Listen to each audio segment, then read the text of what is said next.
अस्सलाम वालेकुम वालीबाल शौकीन ठीक हो खैर है भाई।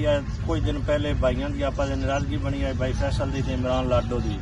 वो भाई दोवां घर की मिन्नत की है तो दोवें जने साढ़े को आए दोवां घर मेहरबानी की है। इन्हें भाई जान खसूसन शुक्रिया आमिर सरा कला भाई मिनास गोंदल का शुक्रिया अगू सरदार अख्तर खान बलोच का शुक्रिया और भाई जितने साढ़े दोस्त नाल राजा शहद राजा अनसर राय वलीद खरड़ भाई जी इन्हें सारे दोस्तों का शुक्रिया।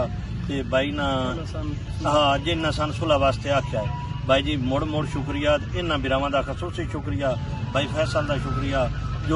जोड़ के वालीबाल खेडो भाई इखलाक कायम रखो इंसानियत हर चीज़ ये इंसानियत ने देखो जीते भाई ये सारे भाई हो भाई जिमें होंगे इज्जत नाल भाई जी ढेर रोड़ा करते में वो वालीबाल है ना कतो जी इज्जत नाल खेडो तो वो भी वालीबाल है भाई। बड़ी मेहरबानी सारे बिरावां दी।